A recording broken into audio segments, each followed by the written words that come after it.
Welcome to the ODUBlitz.com football show presented by our sponsors, Lions Bridge Financial Advisors, investing and planning for clients throughout Hampton Roads. I'm Ed Miller. I'm joined by columnist Harry Minium. Harry, welcome back. Yeah, I was out last week visiting grandkids in Nashville, Tennessee. Tom White, our sports editor, filled in ably for me. I appreciate it, Tom.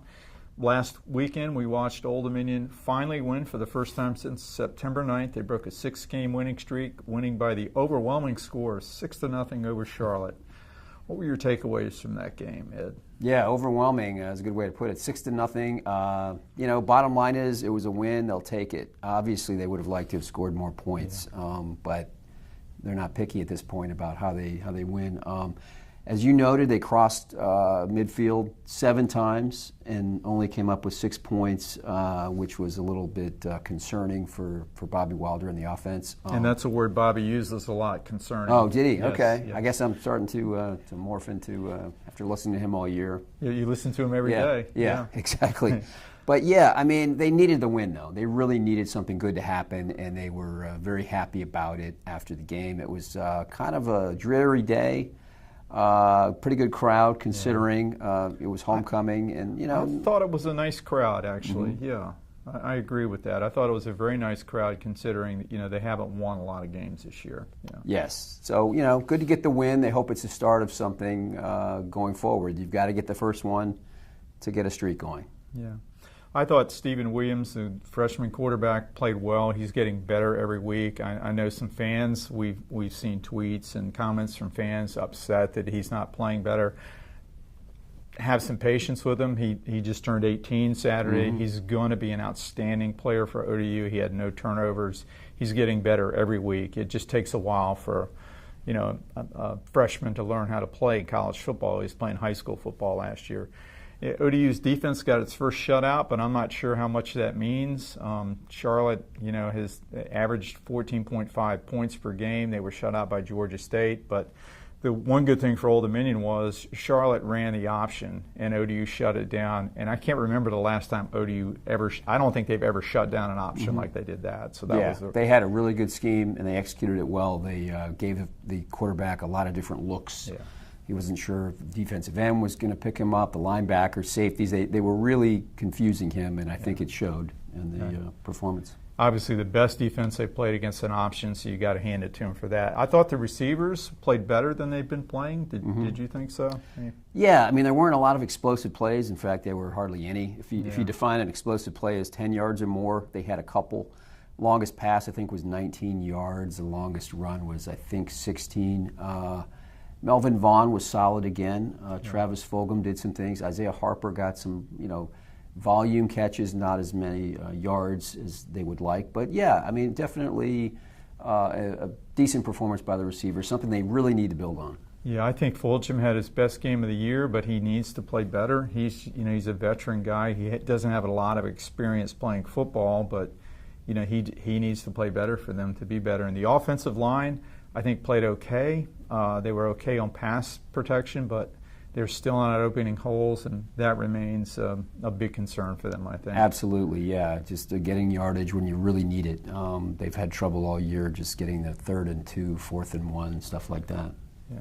Now, we learned news about 3 players on Monday. Jeremy Cox, tailback, is out for the season with an injury and now, we have Ray Lowry, who's missed much of the season with an injury, so they had the top 1-2 running back combination in the league, and now they're down to, one guy who's, as Bobby Wilder says, is at 75%. Offensive tackle Chad Hendricks is out with the year with an injury, and Denzel Williams, the free safety, is out because he's suspended, and unless he successfully appeals his suspension, he won't be back. Particularly, what does this mean at running back for ODU? I mean, they don't have a lot of depth there. Yeah, it's really, the margin for error is very thin. Ray Lowry is now the guy, and he's been the guy. He was the guy at the beginning of the year. He's just been hurt. I was talking to him this morning, and he really hasn't played more than a half of football this year at 100%. He got hurt in the Western Kentucky game in the second quarter, hip pointer. Yeah. He still came up with 166 yards. He's still recovering from that. He's a gamer. He's going to try to go. So, Ray at 80%, 85% is still pretty good. Jamonte Jackson's a guy they're going to turn to. They're hoping to get some also some carries from Brandon Sinclair. who has been hurt with a hamstring as well, but he's got a little more size. He's sort of like a Jeremy Cox type of back, a bigger back. He's only a redshirt freshman, so not a lot of experience. Had a lot of yards in high school in Myrtle Beach, though. It was a 3-star recruit. Yeah, so they're really, it's a thin group, and they've got to knock on wood that nothing happens to Ray, they're just going touch and go. They got 3 games left, and to try to keep everybody in one piece. Well, they have another must-win game Saturday night at Florida International, 7 p.m. start, so that's going to be a tough deadline for Ed, but he'll make it. You'll see it in your Sunday paper. And for all of you who want to watch on television, it's a Conference USA TV broadcast, so I'm sorry to tell you about that. Because that could be good or bad. I think some of them have been better than others. The one at North Texas, I think, was pretty good. Or that was an ESPN 3. That was ESPN all right, well, 3. never mind. Yes. Never mind. In case you were wanting to tune in at 7 o'clock, it's a subscription service. You have to sign up on your computer. Right. But anyway, FIU, they coached by Butch Davis. They've won 6 out of their last 7, and as we both talked about earlier this season, we thought they would be a good team this year. Eric Bohannon disagreed with us, but it turns out we were right.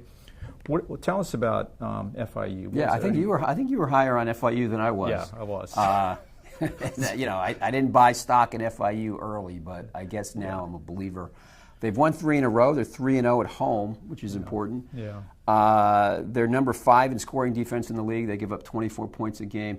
Number 7 in total defense. If you look at them across the board, they don't do anything spectacular statistically. They're just very solid in all phases. They have a veteran quarterback, Alex, is it Magoo? Magoo, okay. Yeah, Mr. Magoo. Right. Yes. They have some really good linebackers. They have a receiver, Thomas Owens, who's leading the league in receiving yardage. So pretty solid team. Again, not spectacular, but Butch Davis has done a nice job of coaching up the talent. I think they've had talent there. You would know better than I would, but yes, they have. The general consensus is the Florida teams have had talent, and now they've got a couple coaches in Lane Kiffin and Butch Davis who have brought out that talent, and they're bowl eligible. So, life's good for FIU.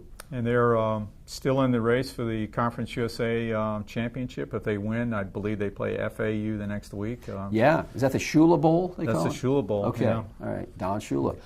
We'll tell you more about that and some other games coming up after the short break from our sponsors, Lionsbridge Financial Advisors, investing and planning for clients throughout Hampton Roads. You embody dedication, sacrifice, and commitment. You are an elite athlete. You know the difference superior coaching makes. Lionsbridge Financial Advisors is here to be your financial coach. We'll help you pack for your athletic journey by gathering a complete picture of where you are and where you want to go, and by working with other trusted professionals on your behalf.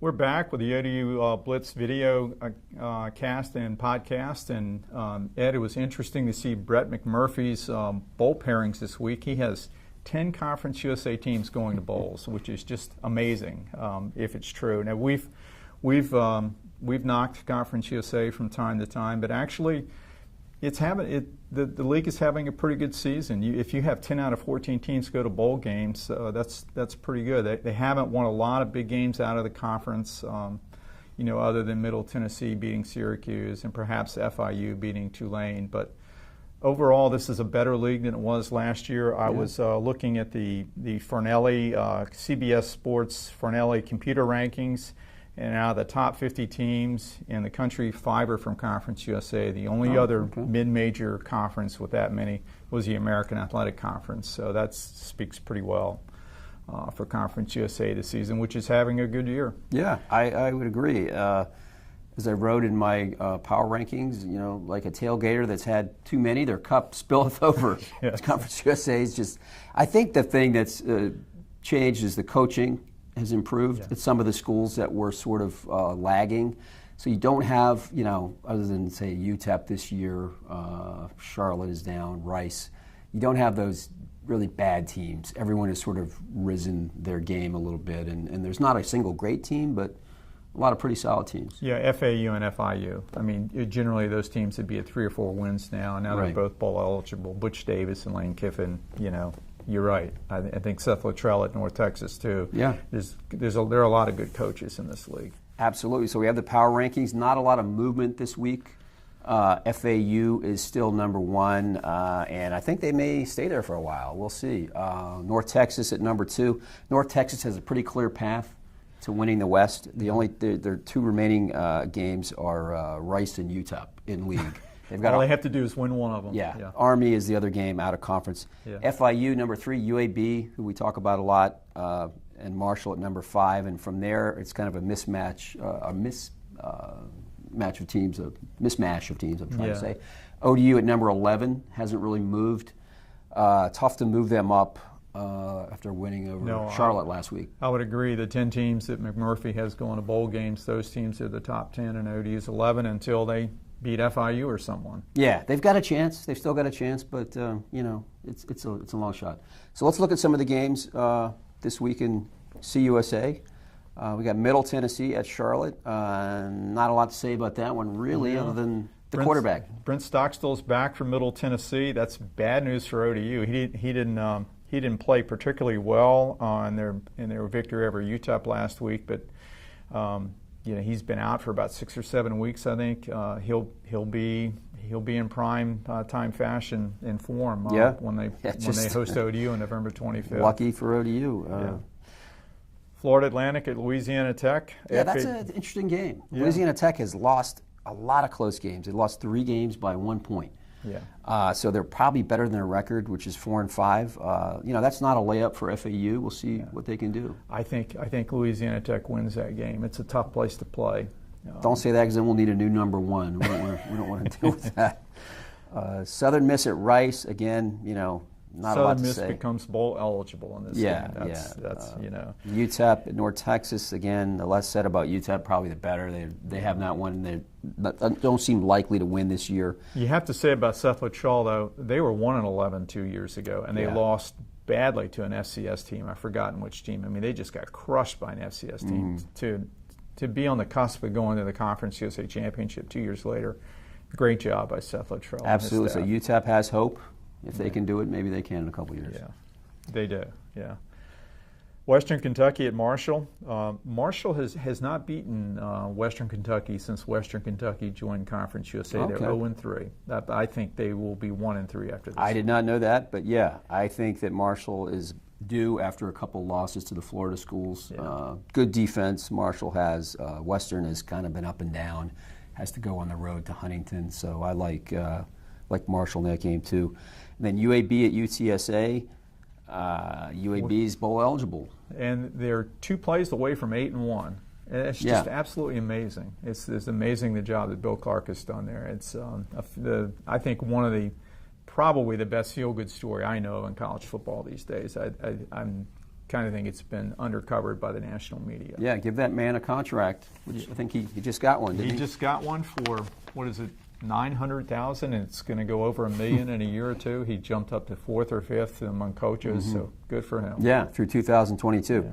So, Harry, FIU, I haven't been there yet. You have. Let me tell you what you're facing there. There's the press box is in the end zone. Excuse me, it's on the sidelines of the end zone. You can't see anything. Oh, great. So, well, that's good to know. Yeah. And they'll say probably with their 16,000 fans there, and there'll be 2. It's the worst stadium in the league other than Foreman Field. It's the worst press box in the league, including Foreman Field. Good luck. Okay, looking forward to it. So, besides the logistical challenges, what's your pick on this game? FIU hasn't been a dominant team this season. They haven't really dominated a lot of people. I think ODU can win this game, but I think with all the injuries and going on the road, it's just tough to win on the road. My pick is FIU 31, ODU 17, with the caveat that ODU could win this game, and if they do, they've got a real shot at becoming bowl eligible. Yeah, I don't think ODU can get this done. It would be nice if they could. I think it's. I don't know that it's quite that high scoring. I see it more like in the 20 to 17 range for FIU. I think ODU's got a lot of issues offensively, trying to score, playing on the road. Expect a good effort. ODU has been consistently played hard, hasn't let up at all. It's amazing how hard they played, given that they lost 6 in a row and just got crushed in 4 of them. It's some people might be critical of Bobby Wilder and his staff, but they've done a great job at keeping their players motivated. Yeah, I think ODU's chance, if the turnover pendulum swings their way finally, as it started to last week, that would be huge, obviously. If FIU happens to be looking ahead a little bit, or maybe a little self-satisfied after getting bowl eligible, looking ahead to FAU, there's that chance too. Yeah. Atmosphere, I don't think will be an issue. There's not like there's going to be a big crowd. So ODU's definitely got a shot, I think. And we'll see. If they don't get this one, obviously, then the whole tenor of the season changes. But it does. Although we do have to mention one thing: if they finish 5-7, it's a possibility that there may not be enough bowl eligible teams. So, although they're these are based on academic scores, and ODUs are mid-level, you just never know. Yeah, never say never. That's the thing. We'll be back to tell you all about it next week. This is Ed Miller for Harry Minium. Thanks for watching the ODUblitz.com football show presented by our sponsors, Lionsbridge Financial Advisors, investing and planning for clients throughout Hampton Roads. We will see you again next week.